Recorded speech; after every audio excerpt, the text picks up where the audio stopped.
know, in these days, everybody just shouting, ah, my mental health. My mental health. I remember I went for a conference yesterday. Yesterday I was recording this video. And the lady was like, one thing she hates that Gen Z say these days, ah, this work is affecting my mental health. Ah, this stress is affecting my mental health. She was like, yeah, so she's all for mental health. But sometimes she feels that we are stretching it too much, that we don't know when to know that this thing is part of this thing that is building us for that future we want for ourselves. So in today's video, I'm going to be talking about healthy mental health practices that you need to do to have a better mental health. Because there's some things you need to practice.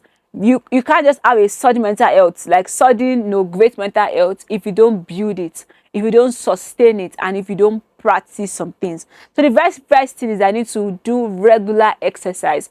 Exercise is good for the body. Engage in regular physical activity that can help reduce stress, that can help improve your mood and your self-esteem. So if it's about maybe taking a walk, please take a walk. It's about dancing, dance. If it's about moving your body, move your body. But even if about going to the gym, hit the gym. But I'll just say please and please, to build a very great self-esteem, to build a very great mental health, you need to exercise regularly. The next point I will say is I need to eat healthy. Healthy food. Healthy food. Don't be someone that if you see shawarma today, you eat it. If it is pizza, you eat it. If it is spag, you eat it. If it is rice, you eat it. If it is carbohydrates, you like anything called food. Yes, I love anything called food, that it is eatable. I like it. You know what, that I like it, I still checkmate what I eat. I am very intentional. I don't want to just add a certain amount of kg because it is easy to add weight though. It's not easy to lose it. So I'll say please be intentional about what you eat.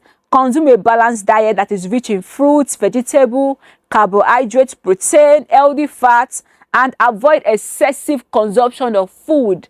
Avoid it. You know when you have reached your limit. Don't overstretch it. Sometimes practice delayed gratification when it comes to food. If you have realized that, oh, you made maybe a pot of stew and that food is so sweet, I would say you can practice delayed gratification. Portion control is important. You are doing it for yourself. You are doing it for your health. Because if a person is obese, it has a lot of health complications that it can result into. It can result into diabetes. It can result into cardiovascular disease. It can result into respiration issues. It can result into heart failure. It can even result into death. So to avoid all these things, please eat healthily. Avoid excessive consumption of food. To the next point, I will say please sleep well.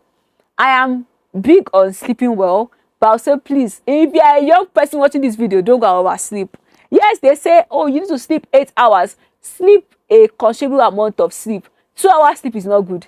3 hours sleep is too small. But I'll say anything from like 4 or 5 hours per day, at least, at a stretch, and you can be doing like maybe 20-30 minutes sleep in intervals during the day is not bad.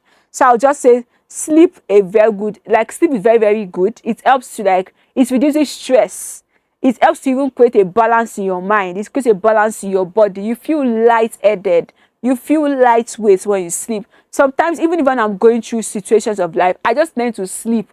And trust me, when I wake up, I bounce back as if I'm not going to stress. So I'll just say, please sleep well. And then I'll say is that you need to manage stress. Practice stress reduction. If you need to have a to-do list, have a to-do list. Don't just jam-pack work on yourself. Don't just do it because you can do everything. Does not mean that you should do everything at once. You can do things little by little. The goal is to carry out work done. The goal is to carry out a considerable amount of work that should be done every day. That means that if it means just doing 10 out of 20, do 10 works today. Consider the remaining 10 the next day. It's not a must that you should. And people that used to procrastinate, this is the problem. By the time you keep procrastinating, you are compiling the work you should be doing. You are compiling it. The time when you want to do it, then you realize that you have a lot of work to do. You realize that you have a lot of things to catch up on. So I'll say please and please practice stress management. Another thing I need to do is that I need to be important about connecting with people in your life. Social connections. Connect with people. Have great friends. Have great people in your life. Connect with your friends and family. Have great people around you, because really you need people in your life. You really do need people in your life. So I would say maintain supportive relationship and friendship and family people. Learn to go out, go for gatherings, go for events, go to great places. That's the goal. Just build sustainable friendship. And now says I need to set boundaries in place in all this. To have a very good mental health, you need to set boundaries in place. Know when you are doing too much and know when you are doing too little. Just set the appropriate boundaries in place. You know, the person is always talking down on you. Reduce your time spent with the person. You know, the person is always derogating your work. Reduce the time you are going to spend with that person. If you're like, oh, this work is too much for you, then try and find something that works for you, that you like and you enjoy doing. In this life, nothing is a do or die affair. Or nothing is a do or die affair.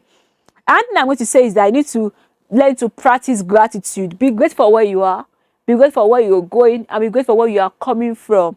Because if you have a spirit, if you have a spirit of gratitude, it will help you to not be, it will even help you to have a very good mental health. You have a very good health, you know, mentally, because you have a spirit of appreciativeness. So I would say, please, another thing you also need to do is I need to learn to limit the time you spend on phone. You know, sometimes I know that some days I give myself, oh, social media fast. I'm very, very intentional about fasting social media because I need it. Funny thing is that life will go on without me on social media. So I just need to like, oh, I'm a content creator and I put out content on social media. I learn to schedule my content. So sometimes you can see my posts coming online and I'm not online. And I really love it. Like, I really do love it. And to my last but not the least point, I would say you need to stay active and engage with people. You need to build hobbies. You need to build activities that you enjoy, but just have fun. Life is not too deep. Life is deep, but it's not too deep.